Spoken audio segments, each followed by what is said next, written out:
Okay, we're just started last week. We started Masechta Megillah.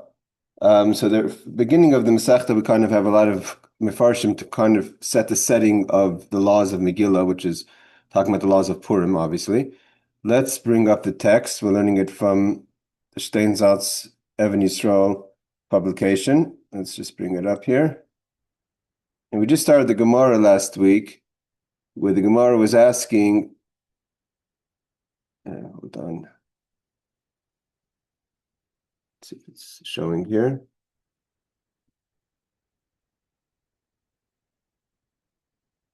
Okay, so I'm hoping it's sharing the page. Yeah, I see it is. Okay, so we're holding the Gemara is asking about how do we know that we can add the 11th, 12th, and 13th day for the people, the villagers, to come into the cities, according to the opinions they come into the cities, or according to the opinions that they gather themselves and make a minyan, so they could hear the Megillah on the days of a gathering. What's the source from it? Because the Megillah itself, in the text only mentions the 12th, the 13th, the 14th, and the 15th day. And on the 14th day, they rested from the fighting of the 13th day. And the people in Shushan, which was the capital of Achashverosh's empire, was Persia, and the Medes, they fought one more day, like Esther asks in the Megillah, that they should give one more day for the people in Shushan, for the Jews in Shushan, to complete the job of dealing with their enemies. So therefore, they only rested on the 15th. You have to remember that Purim is like Chanukah, Chanukah is that they rested on the 25th. Means that they fought until the 24th and they rested on the 25th. So to Purim, the Yom Tif is not on the day of the miracle, which would be the day when they're fighting, but on the day that they rested from fighting. So they finished fighting on the 13th, they rested on the 14th. They finished fighting in Shushan, they had one more day, so they fought on the 14th, and therefore they rested on the 15th. So we have the Megillah clearly mentions that there's the concept of the 14th and 15th. We'll see, even there the Gemara asks the questions about what does it mean as far as the holiday goes? But there's no mention in the Megillah about the 12th, 11th, 12th, and 13th. So the Gemara said, you want to say that the rabbis came and added something that the members of the Great Assembly, which are the Anshe Knesset Zagadola, which Mordechai was one of the members of the Great Assembly. Hey, Bruce, so you want to mention that, you want to say that the rabbis later added something that was not instituted by the members of the Great Assembly? That's not possible. Like we said, Ein bezin yoichel levatel divrei bezin chaverei elim ken gadol menem chachmim v'minyan. And according to all the explanations that you can't, the courts, meaning to say, the courts of the later generations of the rabbis cannot change what was instituted by an original court, which would mean that the members of the Great Assembly only made the holiday and the ability to read the Megillah. You have to remember, we have to divide the holiday, the celebration of Purim, with the reading of the Megillah, because the celebration, even the people in the villages celebrate on the 14th, according to most opinions, even if they're a walled city. Now, so the Gemara, so how could you say that our rabbis added, for whatever the reason is, but they added that there should be an additional 3 days to give the villagers time to read the Megillah? So the Gemara says like this. This is where we're holding. Elipshita, it's obvious. Kulo anshe knesses agdola takinu. That we have to say that the members of the Great Assembly, which were in the times of the transition between the first and second temple, mainly at the end of the destruction, at the end of the exile of Babylonia, and the beginning of the building of the second temple, and we had the last of the prophets, Zechariah, Haggai, and were part of the members of the Great Assembly. Mordechai was part of the members of the Great Assembly. They were there when they instituted the holiday of Purim. So you have to say that they also instituted the allowance for the members of the village people to come and read on 11th, 12th, and 13th. Where's the makor? Where's the hint in the Megillah that they would have done that? Again, this is a yesod. When someone learns Torah, that you don't, people, a lot of times I was in a shul a few months ago, and someone was saying something, an idea, it was an idea, but I said, where's the makor? Like, where's the source of what you're saying? Like, you're saying an idea. Can't just say something because it makes sense. What's your source? So he looked at me blankly, says, what do you mean the source? I'm the source. But that's not how it works. So if there's an idea that you want to say that the members of Great Assembly added also 11, 12, and 13, hey, Ramiza, show me. Show me a hint in the Megillah that shows us that the members of the Great Assembly, when they established the holiday of Purim, they allocated a time for the villagers to come and read the Megillah. So Amar Rav Shemen bar Abba, Amar Rabbi Yochanan. So Rav Shemen, the son of Abba, says in the name of his teacher, Rabbi Yochanan, we're going to see a little bit, Rabbi Steinsaltz is going to tell us a little bit who Rav Shemen bar Abba was. Amar Kra, because the Pasuk says, and this is the verse in the Megillah that hints to the idea, Ramiza is a hint, doesn't say it clearly, but there's a hint to the idea that we could read the Megillah on the 11th, 12th, and 13th if you're the villagers and you don't have a minyan and you don't gather on the days of the 14th and the 15th. That they keep the days of Purim. Again, the question is, why does it say Purim plural? Say really, because the word Purim was called for the draw that Haman made, a draw to try to figure out which month he'll be lucky in trying to destroy the Jewish people, right? It's the hypocrisy that's still around till today. You want to destroy the Jewish people, but you don't feel comfortable alone to be a anti-Semite. So you're trying to find the source, support from God to help you be an anti-Semite. So he decided he's going to make a pour. He's going to make a lot. He's going to draw months, Jewish months, to see when God is going to smile upon him that he could destroy the Jewish people. But if that's the case, the holiday should be called Pur, which is a singular. He only made one lot. What's the Purim double lot? We'll see in a second. So he says, Bizmanehem, in their times. Zmanim harbetikulahem, meaning to say that in the word Zmanehem, which is, we're going to see, is double plural, is hinting to the idea that there are times that are not clearly said in the Megillah that others read the Megillah, hey Shuki, and that is going to be for the villagers on 11, 12, and 13. Okay, Bizmanehim, in the word Zmanehim, which is plural, is alluding to the idea that the rabbis of the members of the Great Assembly, when they established the holiday of Purim, they added allocation for the villagers. I just want to say that in the question of Hashem Hapur, that why is Purim called Purim plural? Because of the poor, the lot that Haman, that we're going to learn about Haman, the story is all going to be told of the Megillah. As we learn the Masechta, this tractate, we're going to learn more and more of the Gemaras telling us all the fascinating parts of the story. But we all know the story that Haman draw lots, and that's why it's called Purim. But why is it called Purim in the plural? So he brings down from the Medrash Shmuel like this, an interesting idea, that there's a Medrash that says, I'm not sure how this worked exactly. I think it's the Esther Rabbah, which is the Medrash on Esther, that Haman made a lot first to find out what day of the week. We know it's not so simple. In Chassidus and Kabbalah, it explains that the Jewish people we run a lunar calendar, which is the month, which is the 29 and a half little plus days. Those who were here with us in Masechtas Rosh Hashanah, we learned all about how we established the lunar month. And the Jewish month is a lunar month. The nations go according to the solar month, the solar time. But the Jewish people go according to the lunar time. But that's only in the month. HaChodesh hazeh lachem Rosh Chodashim. When God says to Moshe Rabbeinu that this is the month Lachem, that the Jewish people go according to the lunar, is only with regards to the Chodashim, to the months.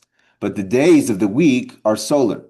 So it says that the Esther Rabbah means the Medrash says, that Haman wanted to first find energy in solar power, meaning to say that he tried to draw lots of the days of the week, and the Medrash says lay osalay. I don't know what that means, lay osalay. It didn't work for him.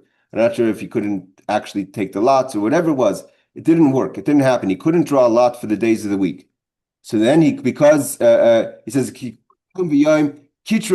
every day ended up being a kitrug. A kitrug is like an adversary for him. I don't know exactly what that means. So therefore, it didn't work for him. He tried to draw lots for the days of the week. That didn't work. So then he decided to draw lots for the days of the month, for the months. And then he was able to draw the lot in the month of Adar. And then he said the month of Adar is going to be a lucky month. That's the month that Moshe Rabbeinu passed away. And the Gemara is going to teach us that he was born in that month. But the idea we see over here is that Hashem didn't allow for that because the goyim, we have a pasuk, it says that Hashem counts the counting of the goyim. It's a pasuk in Tehillim. We say it in our Yom Yom. So that would have been energy for Haman maybe. So to say, it didn't work. Draw energy from the days of the week. He had to do a second lot energy from the days of the month, and the month is lachem, and therefore it ended up counterproductive because it ended up working out for the Jewish people that we are the people of the solar of the lunar, and therefore it ended up being a success for the Jewish people. Now, therefore, because he drew two lots, one for the week, one for the month. Therefore, the holiday is called Purim because the miracle is two. One was that it didn't work for the days of the week, and it worked for the days of the month. Okay, let's just see. Let's just see Rabbi Steinsaltz, Rabbi Evin Yisrael. The Rambam asks, why did the sages establish the holiday of Purim in such a way that it is celebrated by different sets of Jews on different days rather than by everyone on the same day? And we spoke about this last week. The idea, it's not so simple. Agudis, Jewish people shouldn't be divided as much as we see division today. But the idea is the Jewish people should not be divided. They shouldn't be celebrating different types of holidays, different days. So the Rambam explains that the story of Purim took place after the Jews had already begun their return to Zion. Right, we know, again, we're going to try to get the history over here. The Jewish people were exiled. The last king was Tzidkiyahu. But that was the destruction of this first temple when Tzidkiyahu was taken to Babylonia with the rest of the Jews. There was an exile before that with Yechaniah. We all see in the Megillah, we talk about that Mordechai came to Babylonia, then to be conquered by the Persians, so then he became a minister in the court of Achashverosh, was from the people that were exiled with Yechaniah. They were the established Jews. By the time the second exile came in there, the first exile, which there was a period, I think, of 12 years, I think it was that they were already established. So the kind of institutions were set up, and it made it much easier for the larger exile to come in. It was a chesed that God did to kind of soften the blow. Now, because of that, there was a miscalculation of when the Jewish people should go back, because they had a prophecy from Yirmiyahu to say that they're going to be 70 years in exile. The question is, when's the 70 years start? From Yechaniah or for Tzidkiyahu? So there was a first aliyah. The first aliyah was with Zerubbabel, which was a descendant of King David, and he came down with a group of Jewish people to establish the return of Zion, but it didn't work out. And then later, Nehemiah and Ezra come after the story of Purim, and they build a second temple. So there is the story of Purim happens when the Jews already began, means in the first return with Zerubbabel to Zion. That was by Cyrus, I believe. The Jews who returned were, however, still dwelling in towns and villages without walls.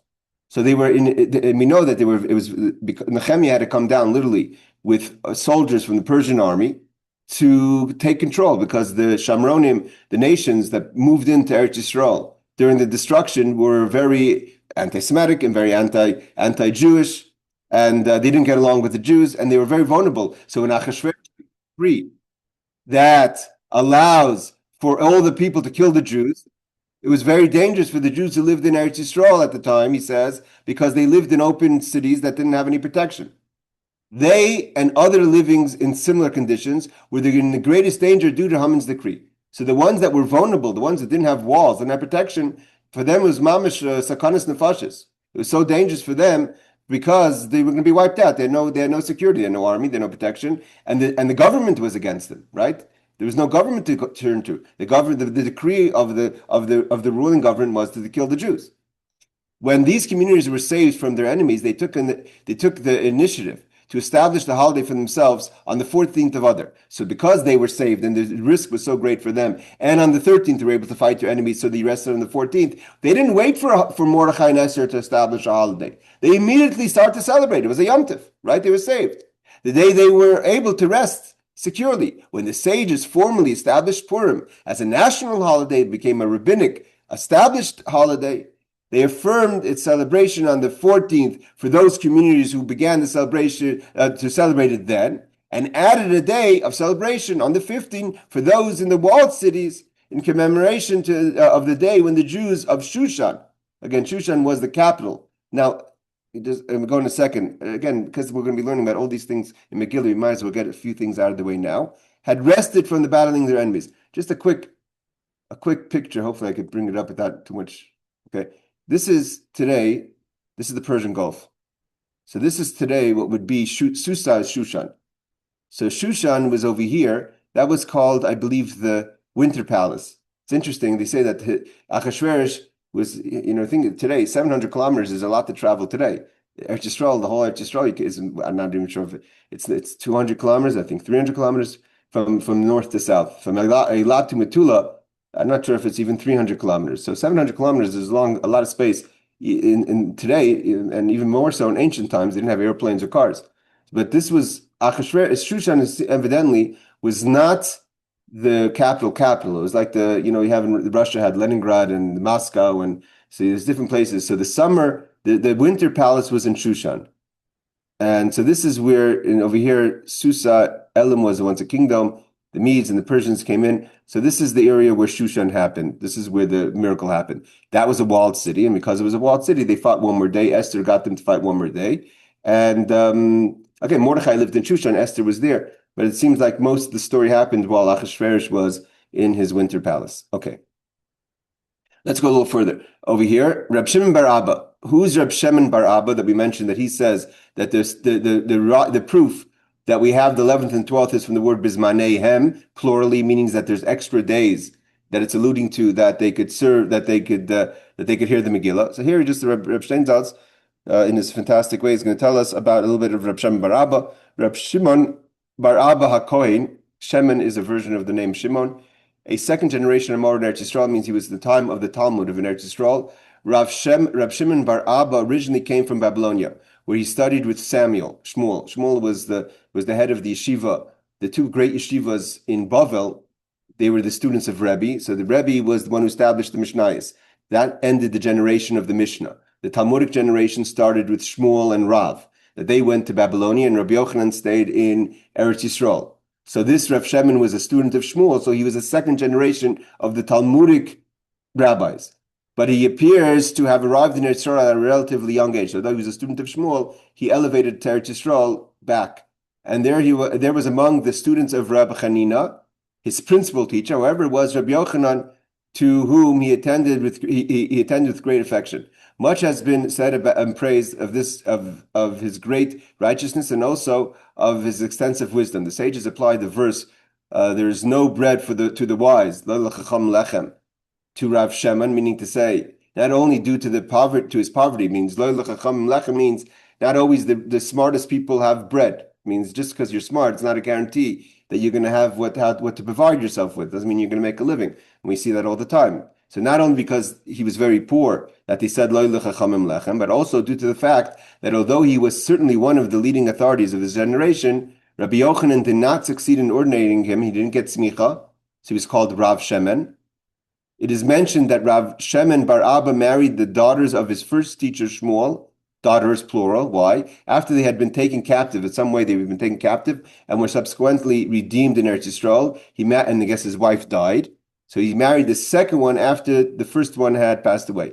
The students of Rabbi Yochanan were also were his colleagues, and the sages of the next generation reports words of Torah in his name. His son Rav Amram was also a Torah scholar who reports words of Torah in his father's name. So Reb Shimon bar Abba, just to give us a little biography, was a very special person.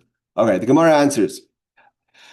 So what's Reb Shimon say? Reb Shimon says that how do we know that we could read the Megillah? Where's the hint in the Megillah itself that the members of the Great Assembly gave room for the villagers to read 11th, 12th, and 13th of Adar, the Megillah, from the word Zmaneim? But the Gemara says, what do you say? How could you use the word Zmaneim? Like Rashi says, we need it because there's 2 days. There's the 13th and 14th, and the 14th and 15th is plural. So how could you say that the word Zmaneim, their times, plural, is coming to hint 11th, 12th, and 13th? We need it for 14th and 15th. Imkain lema across Zman. So the pasuk should have just said Zman, the time. Why Zmanehem?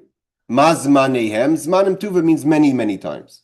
Like Rashi says, L'gufei Yudal Tezvav. We need the words in their times to teach us that there's different readings of the 14th and the 15th. I'm Forshim B'Sefer, that says clearly in the Megillah. So the Gemara says, Le'makras Yimei HaPurim Ha'ele B'Zman, the Mashmim B'Zman M'Furishlam. So because the 13th and 14th clearly say in the Megillah, it would have been okay to use the grammar of the singular Zman to apply the word Zman to both to the 14th and the word Zman to the 15th. Because it says Zman Ehem, which is not necessary, It's coming to hint at something that's not said in the Megillah. And what's not said in the Megillah? 11, 12, and 13. But the Gemara says, okay, 1 second. Akati, we can still ask the question of mibayile zmani shazeh like zmani shazeh to teach us that you can't read, that there's different times to read. It's not just that you have the different times, that the 14th and the 15th have different times of reading because they celebrated different times or they rested different times. But how do we know that they read different times? So he said, Im kain lemakra zman nom. There is enough of a, you could have said a plural without the extra yud and hey. You could have said zman nom, which is plural enough to mean their times, theirs, meaning referring to the 14th and 15th. Why does it say zman nehem, an extra yud and hey, to pluralize the plural? Shematim neikul, to mean that there's many times, not just the 14th and 15th, there's times that are not clear in the Megillah, which is the 11th, 12th, and 13th. So the idea is we're trying to figure out again, where is the proof in the Megillah itself that the Mishnah talks about that we're giving an ability for the villagers to come and hear the Megillah on the 11th, 12th, and 13th. Incidentally, we're going to learn there is no such thing today as 11th, 12th, and 13th. People don't come today. You can't go to your local Chabad house and say, Rabbi, please read for me the Megillah on the 11th, 12th, and 13th because the Mishnah says so. Because we don't act on that anymore. We'll see in a second why. But here, either way, the Rashi says, "Vakatim boile haydinakim zmaneim lashon rabim." Why do we have the plural? That zmane shel mukafim lav kizmane shel perazim. We have to teach us that the cities that are mukafim, that are walled, have a different time to read the Megillah than the cities that are open. The ikos of bizman, if we would just say the zman, which is singular, havamashma, I would have thought zman echad l'shteim, that yes, although they fought an extra day in Shushan, and although they rested a separate day on Shushan, meaning they only rested the second day, I would have thought, but nevertheless, we celebrate a single holiday. That a person, anyway, you could read either on the 14th or the 15th. But it's like a single holiday that gives you either the 14th or the 15th. How do we know that to divide the holiday according to where you are? The mashal. That's what all the laws. I mean, anyone who knows to learn the laws of people who live in chutzlards, it's not so negay l'mais. It's not something it doesn't make a difference to the actual how you celebrate Purim. Because like we've learned, anywhere outside of Eretz Yisrael celebrates the 14th. But today in Eretz Yisrael, if you live in Yerushalayim, you celebrate the 15th, and one who lives in Eretz Yisrael has to freshen up on the laws before Purim. How does it work if I want to be outside of Yerushalayim on the 15th or the 14th, or if I'm in Yerushalayim, if I'm moving around? Because today you get in your car and you could be if you drive to Motza, I don't know, if you drive to Mivaseret Tzion, which is 10-minute drive. If you drive outside of Hadassah Hospital, you're not anymore in the boundaries of the 14th. So of the 15th. So then how do you do it? So you have to freshen up the laws. What happens if you go to visit your parents that are outside of Yerushalayim and you come back before the Megillah reading? So these are all laws that apply. So you would think that maybe it's just a single holiday and it's just like whenever either the 14th or the 15th. How do you know that's either the 14th or the 15th? That's why it has to say zmanom. And the fact that it says zmanehem, ema zmanim tuva. So now the Gemara says, the Gemara asks a question. That maybe we should say that there's many times. Why do we have to limit to the 11th, 12th, and 13th? Maybe you could read the whole month. And there's a marker for the whole month. Because in the Megillah, it says, the Ritva says, we learned that we're learning about new Rishonim. So when the Gemara asks Zmanim Tuva, it doesn't mean that you could read the Megillah in the middle of Pesach, or you could read the Megillah in the middle of the summer, because it says Zmanehem plural. But the whole month of Adar, maybe you could read it. Why? Because in the Megillah it does allude to the fact that it says V'achodesh asher nepachlem.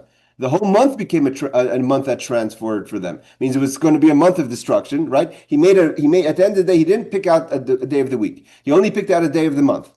And the month of Adar was supposed to be a good month for destruction. Like Haman thought, we're going to learn later, it's the month that Moshe Rabbeinu died, so it's going to be his lucky month, so to say. And it turned out, like the Gemara says, but Moshe Rabbeinu was also born on the 7th of Adar. So it's not it's a month that's lucky for the Jewish people. Kapara of the Yom HaLeid is a kapara of the Yom HaMisa. The birthday is a kapara on the Misa. But the month itself, that the Megillah says, this is a month, HaChodesh asher nepachlem. The Megillah actually uses the words, the month that transferred. So I would think that any time in the month I could read the Megillah. And he quotes that the Yishalmi says then that there is a makor to say, because of that pasuk, the Jerusalem Talmud says that there is a makor to read the Megillah throughout the month of Adar. The Mordechai, another Rishon, says that's a person who's Yaitzil b'shayara. If you're a person who's going to go out on a trip, shayara usually means like what is it called, you go out the camels and you go out on a trip with you're going to be traveling. So a caravan, right? You're in a caravan. So you're not going to be able to read the Megillah on the times of the 12th, 13th, 14th, 15th, whatever. So you can start reading Reif Rosh Chodesh if you know you're going to be in a caravan. Those days they had the Silk Road. You could be driving all the way. You could go all the way to China, and you're not going to have any opportunity to stop and read the Megillah. So the Mordechai Paskins that you could read from Rosh Chodesh Adar because it says a Chodesh Asher Nepach Lem. The Pnei Yeshua and Rav Kiva Eger. Okay, they asked the question, Tafasta Mirubay Tafasta, there's a law, you're not supposed to just keep on adding. But the vart is based on the Chodesh Asher Nepach Lem, so there's a makar. Okay, so the Gemara asks Zmanim Tuva, let's do the whole month, let's say according to the Ritva, the whole month we should be able to read the Megillah. So Zmanem Duma Dismanam, it has to be that the extra days have to be like the days that mentioned in the Megillah. And the days that mentioned in the Megillah are 2, 14 to 15, so too, there's 2 days which is the 12th and the 11th. We're going to see what about the 13th. Mazmanim trey, avsmaneim trey. Just like the days that are mentioned in the Megillah, 14 to 15th are 2, so too the extra days that are hinted are also 2, which would be 12 and 11 and 12. Zmanehem dumir de zmanam. Rubi de darshin and Nikra liyastri de yud vehei dumir de ikar hazman. The nafkalam izmanim hu de kamarbe dumeim didu. Meaning to say, Rashi says that the extra yud and hey, that liyusra the yud and hey, that zman nehem is coming to add to the zman nom, that just like zman nom is 2 days, plural, so to the extra hinted days in the letters yud and hey to make zman nom to zman nehem, is the nafkam izmanam hu de kamar bedumi dedu, but it has to be exactly like that, which means only 2 extra days. Okay, so he says like this. Many ask, certainly there is a rule that a plural term should be interpreted as implying minimal 2. We know there's a rule that when there's ever a plural statement in the halacha, we always go for the minimum, because otherwise it's ein l'davasof, right? Why if a word plural is telling us 2, unless you know that it's saying 3, then it only means 2. Why? Because then you could always say, why is it 3? Maybe it's 10, maybe it's 20, maybe it's 100, right? So the rule is that we always go to the minimal, and the minimal of plural is 2. So what's the whole question there? That it should be more than 2.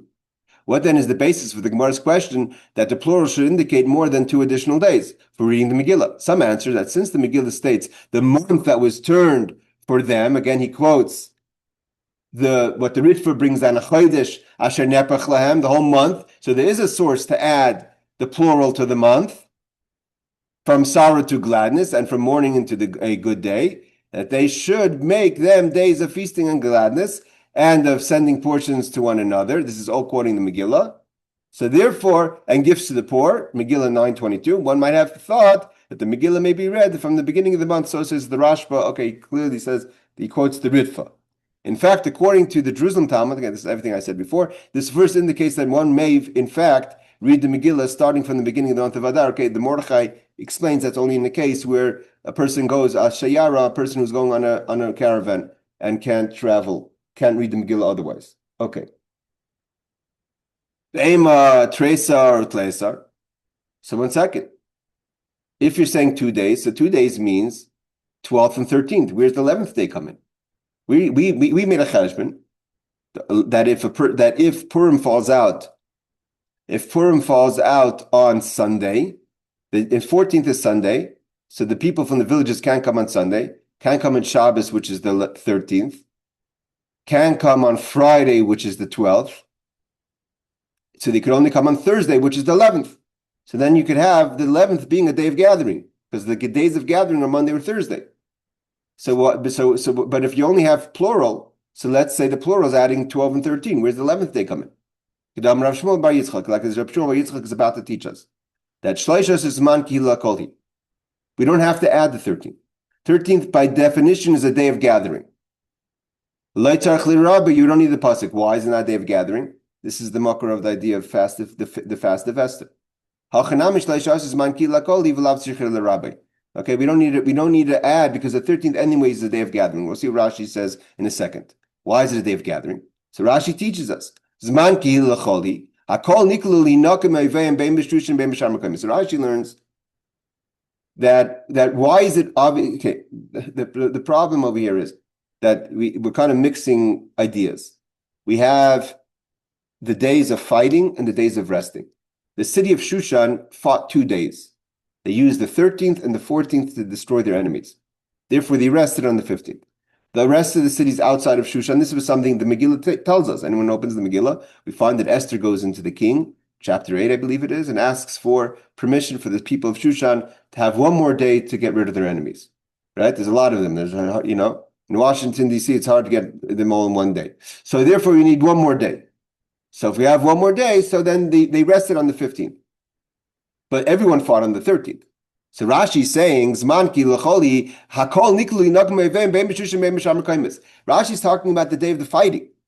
That the day of the fighting, everyone fought on the 13th. So then that's for sure a day that should be good for Megillah, even though Megillah is supposed to be read on the day of the resting. That's what people ask the question on Rashi.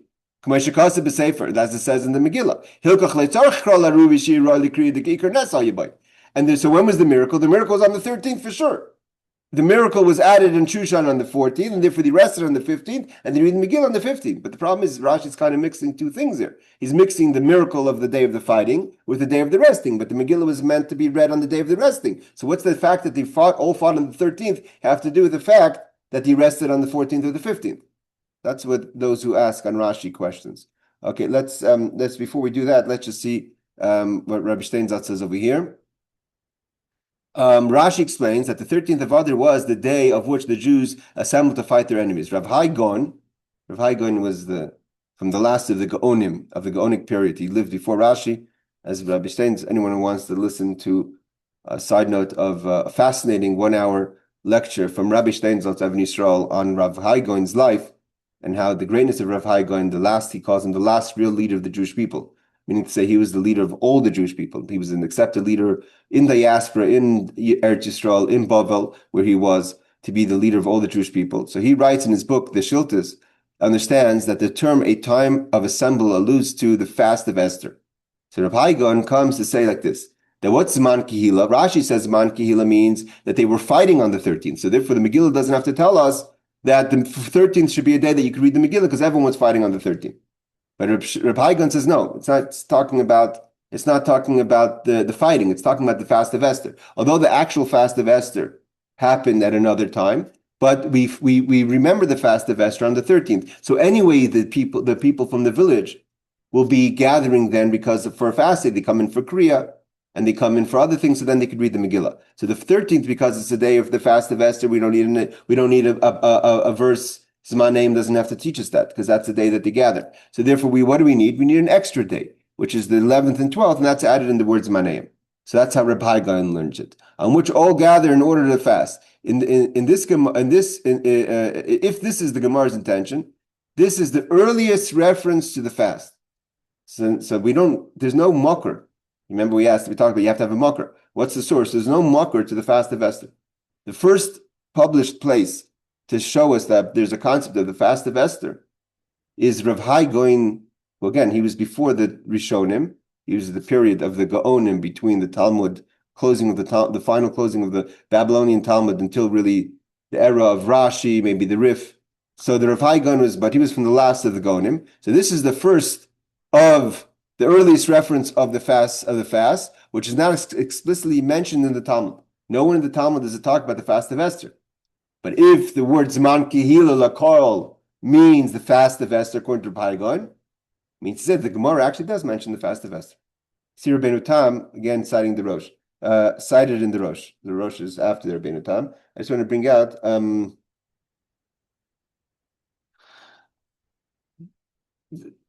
according to Rashi, the word should have been Zman, it shouldn't be Zman Kehila Lakol, it should be Zman Milchama Lakol. They didn't gather, they fought. The word gathering is kind of gathered together. The word fought is fighting. So why does the Reb Shimon? Who's it? Reb Shimon Why does Rav Shmuel Bar Yitzchak say Zman Kihila L'Kol, which is Zman Mechama L'Kol? So again, the Ritva says, because that's what the pasuk says, that he gathered to fight. The Rosh, okay, then he brings down what I mentioned before, the question on Rashi. How could Rashi say that the 13th should be read because everyone fought? We know that the holiday is not about the fighting. The holiday was established on the day of Menucha, of resting. Like he says, the Rosh, he quotes the Rosh that asks, Menucha goyremes hakriyev le'em l'chama, k'dechsiv kayom asher nochu b'hem ha'Yehudim, and there's a verse to support that. The verse that supports that Purim is established on the day of resting, because it clearly says kayom asher nochu b'hem ha'Yehudim, the day that they rested from fighting. So how could Rashi say because they fought on the 13th, therefore we don't need a pasuk to teach us that you could read the Megillah on the 13th? And he writes,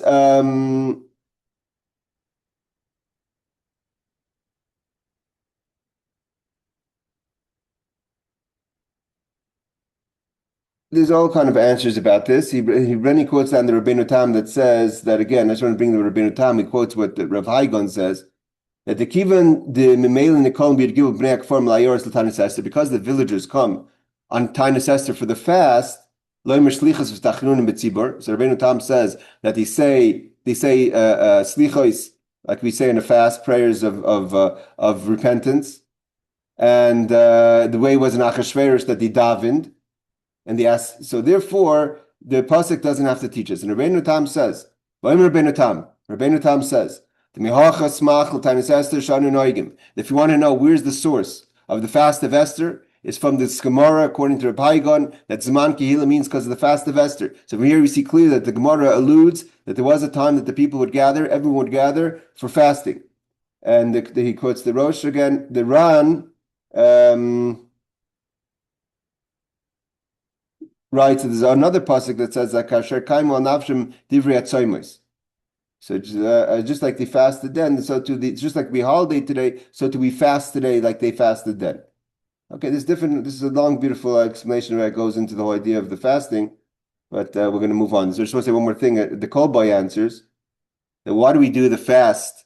It's an interesting I think it's the Kolboy. The Kolboy answers, the Magid Misharim. The Magid Misharim was a angel that would teach the Beis Yosef, the author of the Shulchan Aruch. When we learn about the Beis Yosef is another fascinating piece from Rabbi Steinsaltz on the Magen Misharim and the Beis Yosef. But the Beis Yosef, the author of the Shulchan Aruch, wasn't just a halachic person. He had a lot of spirituality. He lived in the times of the Arizal and Sfas. He was also from the people. He was from the descendants who were exiled from Spain, and he was a colleague of Shlomo Malcho, etc. So he has a book called the Magid Misharim, a book published by the Beis Yosef of things he learned from a malach, from an angel. And he says that the angel taught him that why do we fast before Purim? What's the fast of Esther? Just like there's a fast for the firstborn before Pesach, because both on Pesach and Purim people drink wine, right? And on Pesach we drink 4 glasses of wine, and on Purim there's the idea of adlayada. You're supposed to drink a lot of wine, and because when someone drinks wine, we sometimes can get out of our behavior is not exactly on the up and up. So in order to strengthen that we should behave properly, not that tone, but to strengthen that we should behave properly when we drink and be focused and celebrate the victory, not to drink and do things that are wrong, we fast the day before Purim. So we should be in the right mindset. We say slichos. So you're not going to just start drinking l'chaim and get all crazy, because you're coming from a moment of spirituality. So that's why the Magid Misharim says why we fast on the 13th before Purim. Okay, but the Gemara says like this: Ve'emar shisa v'shivsar v'layavrachsiv. Let's add the 16th and 17th day. Maybe they could do the 16th and 17th day. Why is it only 11th, 12th, and 13th is already from the pasuk, from Zman Kihila? She says no, because the pasuk says lo yavar. You can't go past it. Shall not pass, indicating the celebration of Purim should not be delayed till after the 15th. So therefore, you can't add the 16th and 17th. Okay, that's what Reb Shemin says. Reb Shmuel Bar Nachmoni Emer. Reb Shmuel Bar Nachmoni says, where's the hint in the Torah, in the Megillah, that we could celebrate, we could hear them read the Megillah for the villagers on the 11th and 12th? Amrekra Kayamim Asher Nochu Behem Hayudim, like the days when they rested. Yomim kayomim l'rabis achad aser shnei maser. It should have said yomim asher nachu b'mayudim, the days that they rested. What's the kayomim? We know there's whenever there's a kaf before a letter, it's kaf adimion, means to compare. So it's not the thing itself; it's a comparable. That's why they say there's the famous vort Yom Kippur and Yom Purim. That Yom Kippur is almost as great as Purim. Although Purim is a day of celebration, Yom Kippur is a day of fasting. But as great as Yom Kippur is, it's only kechaf hadimion. It's only almost as great as Purim. That's how great a day Purim is. It's very good that we're learning this Megillah. It's like, thank you, Shuk, again, inspiring us to learn Masechta Megillah. There's power of the Megillah. So then the Megillah itself says kayamim. What's like as if l'rabis achadas or shnei maser. And again, we can't add the 17 and 16. The 17 as it's going to say because we lo yaver we can't go past. Yomim kayomim lil menechsiv yom yudal v'tesvav v'chsiv yismechu v'chsiv by kiyom. I think it's a printing mistake. Kayomim asher nachu b'mayudim v'havle lemichtev yomim. Why does it say kayomim? It say yomim asher nachu that he rested. The mashmer heim yomim asher nachu. These are the days they rested. My kayomim. What's the chaf dimyon? What's the as if? The rabbis shnaim acheres kedugmasan. It's there in the kiyamim is the hint that there's other days, and the other days are 11 and 12. Again, the Gemara says, Veimar Teresa Utleasa, let's say 12 and 13. Amar Shmuel Bar Yitzchak, Shleisha Asur Zman Kihila Lakoli. That the 13th is a day, like Rashi says, that they fight, or according to the Rabbi Haigon, that they fasted. But whatever it is, it's a day that's already established, everyone gathers, and therefore we don't need the Megillah to teach us. We don't need a second proof from the Megillah to add the 13th because the 13th is already included in Yom Kihila. Let's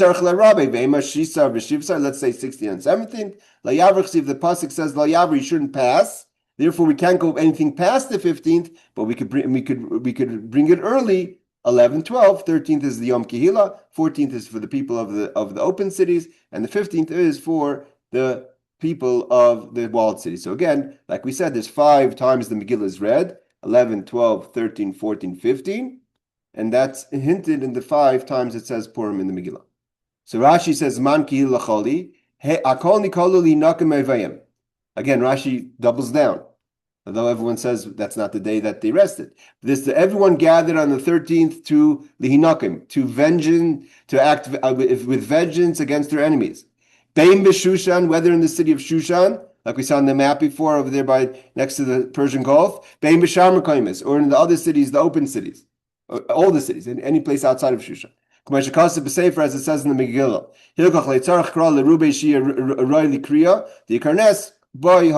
again, Rashi, it's not just a printing mistake. It's basically what Rashi learns. Rashi learns that the establishment of the holiday of Purim is a combination of the miracle of the fighting with the resting. So therefore, because the miracle of the fighting, everyone fought on the 13th, that's a day of miracle. That's a day to sell. That's a day where you could read the Megillah. Then they rested on the 14th. That's the day to read the Megillah. And they rested on the 15th for Shushan. That's the day to read the Megillah for the walled cities.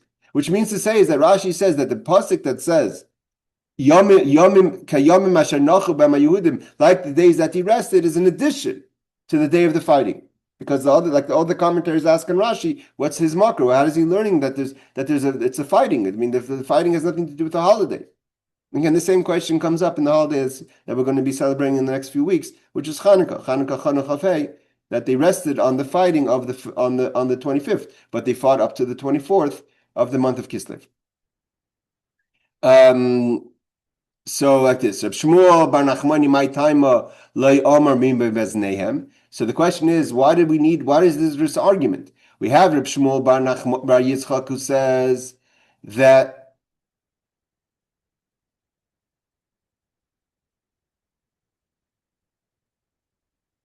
hold on, is there a printing mistake here? Or is that Nachmoni is Yitzchak? Hold on, guys. Amar Shmuel Yitzchak. I'm assuming that maybe Bar Yitzchak and here it calls him Bar Nachmoni. No, that's what it says I'm looking at the original text as well. All right, because here it says Amar Rav Shmuel Bar Yitzchak, and here it says Rab Shmuel Bar Nachmoni. Okay, so Rab Shmuel Bar Nachmoni No, it's a difference. Rav Shmuel Bar Yitzchak and this Rabbi Shmuel Bar Nachmani. Sorry, Rabbi Shmuel Bar Nachmani was Kayamim. Sorry, like Kayam, sorry. Rabbi Shmuel Bar Nachmani says Kayamim. And Reb Shaman says because of Zmanehem. Okay, sorry, that was my mistake. So the Gemara says, Reb Shmuel Bar Nachmani says Kayamim. We learn from the word like the days. Why doesn't he learn it from the words Bizmanehem, like Reb Shaman says, Barabba? Zmanehem like mashmala. He says you can't say that in one word it has Zman, Zmanom, and Zmanehem. Zman would be the time. Zmanom would be 14th, not the 15th, 15th, not the 14th. And Zmaneim comes to add 11 and 12. That, he says, is it's stretching a word to mean three things. That's too much. Means because the word itself could be written in three ways. The word itself could be written Zman. It could be written Zmanom, and it could be written Zmanehem. And that's what Reb Shimon Bar Abba says. Therefore, it teaches us 11 and 12. But Reb Shimon Bar Nachmani doesn't subscribe to that. Okay. Rav Shimon Bar Abba, my time Yomer Kayam. So then, if that's the case, why doesn't Rav Shimon Bar Abba learn from the word Kayamim? Because Kayam means to say that just like the days of the story of Purim, when it happened, they celebrated. So too, we celebrate in the future years. But you can't say that Kayamim mean different days. All right. So he's looking forwards and backwards, not, broadening the space. The doiris who dechsiv the hachi shaykh lishna dikra kayam. That's why it says kayam. Claimer yasul the doiris, and the future in the history means afterwards we should establish as a holiday that Yudal Tesvav, that the days the 14th and 15th are both days, depending on if you're in a walled city or not. Kasher how you be a mehanes, just like in the days of the miracle. Yom Masher Nochabem. Again, Rashi here quotes days that they rested. So they rested in the 14th and 15th. Rashi's not arguing that the Yom Tov of Purim is on the day that he rested. But is also, he acknowledges the day of the miracle. Because I think something in my head triggers, there's a talk of the Rebbe about this connected to Chanukah. Therefore, we can't use it. We need it for the future years. We can't use it to add extra days. All right, let's go further. Omar Rabba Babar Chana, Omar Rabbi Yochanan. Okay, now the question is, like I mentioned before, is this the law? To people who live in Olympia, Washington, I know Olympia is a big city today, but in small cities out there that have no minyan, can they come in can the villagers today come into the cities and read on the 11th, 12th, and 13th? We don't find that. We find that the Megillah is read on the 14th to the 15th. So Amar Rabba Bar Bar Chana, Amar Rabbi Yochanan. So this is addressed in the Talmud. Rabba, the son of Bar Bar Chana, says that Zu Divri Rabbi Kiva Stima Sa.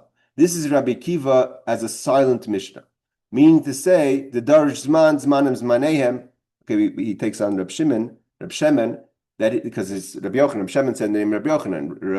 Reb Shimon Bar Yitzchak, Rav Shimon Bar Yitzchak. Reb Shmuel Bar Nachmani doesn't mention Rabbi Yochanan. Rav Shimon mentions Rabbi Yochanan. So therefore, Rabbi Yochanan also says that this drasha of Zman, Zmanim, Zmanehem that we have to add 11 to 12 is Rabbi Kiva. But that's not but the rabbi bezmana. The rabbis don't agree with Rabbi Kiva. Therefore, our whole Mishnah is not really a Mishnah la halacha. Means the Mishnah is not a halachic Mishnah. It's the silent Rabbi Kiva. We'll see in a second what does it mean, a silent Rabbi Kiva. It's a silent Rabbi Kiva, although all the Mishnahs are Rabbi Kiva, right? Because Rabbi Kiva is the teacher of all. We learned in Sanhedrin. Kula libid Rabbi Kiva, right? All the students are the teachers of all the Rabbi Meir, Rabbi Yossi, Rabbi Yehuda, they're all students of Rabbi Kiva. But nevertheless, there's the rabbis who came earlier who disagreed with Rabbi Kiva. Okay. Zu div Rabbi Kiva, hachi gam Rabbi Yochanan mirabei, the Masechta Rabbi Kiva Amra. So he says Rabbi Yochanan learned from his teacher. Rashi doesn't say how does he know that? But Rabbi Yochanan has a tradition from his teacher. If I'm not mistaken, Rabbi Yochanan as a child learned by Rebbe. So Rebbe is the one who wrote the Mishnah. So it could even be heard from Rebbe that this Mishnah that Rebbe starts Megillah with is a silent Rabbi Kiva. And Rebbe was himself kind of a student of Rabbi Kiva. I think he could have seen Rabbi Kiva as well.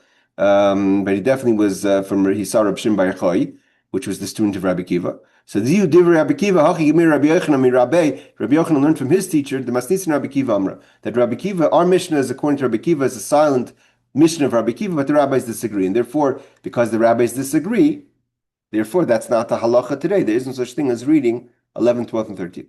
Stimasa harbis stam mishnah. There's many silent mishnahs. Stam means like a stam mishnah means an unidentified mishnah. A mishnah doesn't have a name attached to it.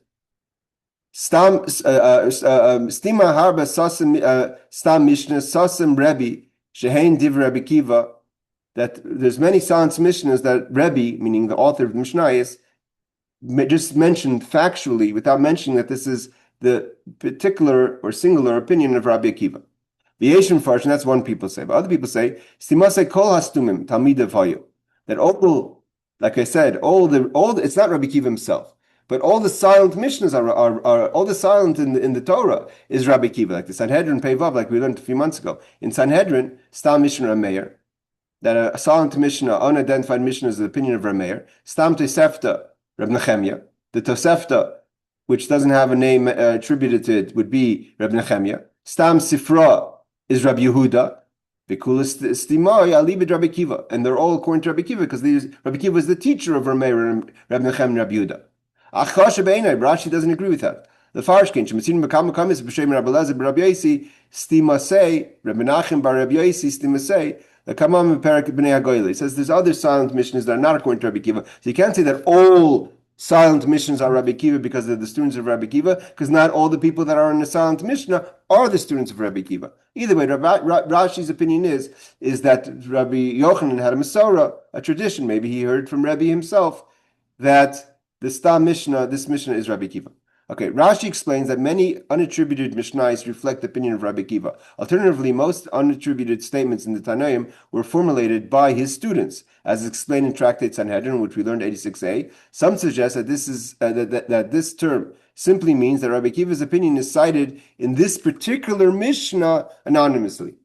So Stam Mishnah would be anonymously, and this is the opinion of Rabbi Akiva. Again, so who says this? Rabbi Bar Chana says, in the name of Rabbi Yochanan, that our Mishnah is according to Rabbi Akiva, and the rabbis disagree with it, meaning to say the rabbis are the majority, and therefore the law is according to the majority. We have a question though. Meisvei. We find that Rabbi Yehuda says like this. Masai, when did we say that you could read 11, 12, and 13? What's the concern? Let's just say Rashi's concern. The way Rashi understands. The problem is that if you have today everyone has Baruch Hashem phones and calendars, and every institution that you've once were connected to will send you a calendar before Rosh Hashanah, and you could look up in all the times of your lighting the candles, and when Hanukkah comes, and when Purim comes, when Pesach comes. But it wasn't Kiyomim Haboim in the earlier days. It wasn't like that people had all this information, right? So we didn't have always all this information. People would use dates and do plus dates, right? So if Pesach is this day, so you know that 49 days and the 50 day later is going to be Shavuos. So you use dates for post dates. So the problem is that if we're going to have all these days of reading the Megillah, although I'm not sure why that doesn't apply to the 14th and 15th. Maybe the 14th and 15th kind of was clear that those are two separate dates, but because 11, 12, and 13th are only village dates and wasn't always happening, some people may miscalculate from the reading of the Megillah to Pesach. And then what happens is, if they think that when they go into shul and they hear the Megillah and they think, oh wow, so today, I didn't know, today's the 14th, and really it's the 11th, because they didn't realize that they're reading the Megillah early for the villagers, and then they're going to end up keeping Pesach 3 days early, because they're counting from Purim, and then they're going to finish Pesach 3 days early, and then they're going to go out and bake bread, and then you have a Chi of Karas, right?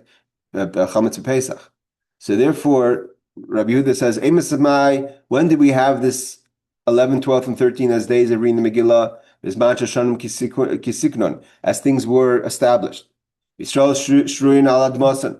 the Jewish people were on Eretz Yisrael. And the information flowed properly. Today in the diaspora,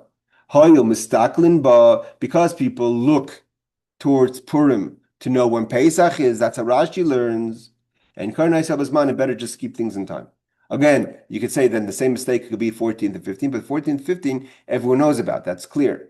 11th, 12th, and 13th doesn't always have to happen. The point is, it doesn't have to be read on the 11th, 12th, and 13th. It can be read on the 11th, 12th, 13th. Everyone knows that if you're in Yerushalayim, it's going to be read on the 15th. And if you're going to in Chutz La'aretz or outside of Yerushalayim or outside the cities that are walled, it's going to be read on the 14th. So that people know clear. But if you're going to come into Shul one year and see that you're reading on one day, you're not going to know today's the 11th. You're going to think today's the 14th. Not everyone was familiar with all the information. We also didn't know when the calendar was, right? When was the new moon? And then you're going to end up messing up the schedule of Pesach. So that's how Rashi learns. When were the rabbis lenient and allowing the villagers to read 11, 12, and 13? When things were organized, when there were tikkun, misabrais alpi bezdin, that the bezdin was standing and they established when there should be the new moon. And when they established when the month was, they would send out the emissaries. So they had the system that everyone should know when is the new month. And then they'll know when Nisan is. So you're not going to have to start counting from Purim to know when Pesach is, because you know that it is sometime after the new month of Nisan, wherever you live, in a Jewish community, the information is going to be sent to you when Nisan was. So then you know when to keep Pesach. And then we know that the emissaries or the other systems they had will get to Eretz Yisrael, I'm assuming also to the diaspora, to Chutz La'aretz, to Bavel. But today things are differently. So people live all over the place, and we don't have the system. And the messengers of the Bezdin are not going to get to the places where the Jews live and in far places in the diaspora. So how do people know when to keep Pesach? Hakol from the Mikra Megillah.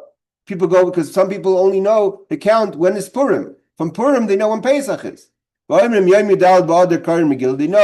that on the 14th we read the Megillah. So they add another 15 days, 29 days. So it's 15 days to the end of Adar, and then they have 15 days of Nisan, Ice and Pesach, and then they do Pesach in its right time. But let's say they go into a shul. They start reading the Megillah on the 11th or the 12th or even the 13th. They're going to count another 30 days and do Pesach, which is not really Pesach. They're going to start Pesach a day, 2, 3 early. They're going to end up eating chametz in the last days of Pesach because they take Pesach in too early. That's not a crime to eat matzah early. That's not a kares. Right, but one of the mitzvahs says if you eat chametz on Pesach, it's a kares, and that's a very big violation. So therefore, we have to be very careful not to mislead the people to when Pesach starts. This is what Rabbi Yehuda quotes. What do we see from here?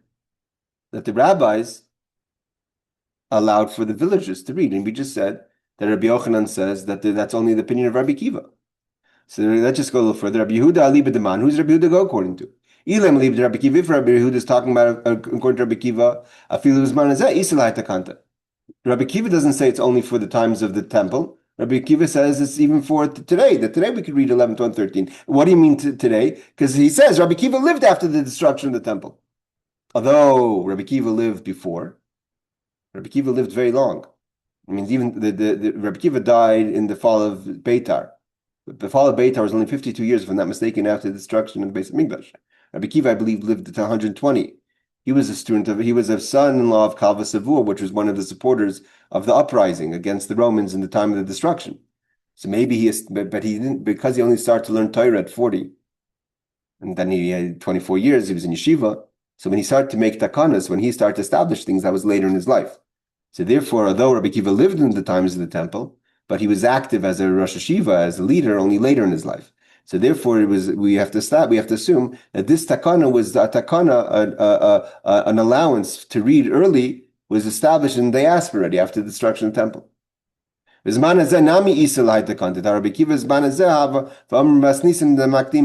Rabbi Kiva lived in today, after the destruction, and he says you could read the 11th, 12th, and 13th. So we see clearly after already the destruction, he allowed for that.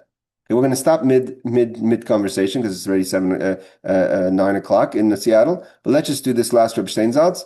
Rashi proves this from the fact that Rabbi Kiva lived after the destruction of the temple. Note, however, that the Rashba, Reb Shlomo ben Aderet, another person that we're going to see a lot in Megillah, who challenges this assertion, as Rabbi Kiva was also alive when the temple was still standing.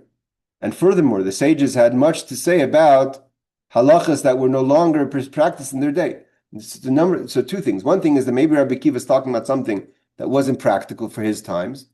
And number two is he lived in the times of the Beis Hamikdash. But there's those who answer, again, that Rabbi Akiva lived earlier, but he wasn't active as a Rosh Yeshiva because he only started to learn Torah at 40. And then he was 24 years in Yeshiva. So he's already 60. That's if he went right after at 40. I mean, he got married first and he waited after 40. So that's even assume he was 70 years old when he was a Rosh Yeshiva. That could have been ready after the destruction of the temple. All right, we'll pick up again next week from here. Shkoyach, everyone. Thank you for joining. We're going to pick up pace in the next few weeks once we get into our footing into Megillah. Lala Tov, everyone. Take care. Thank you. Thank you, Rabbi.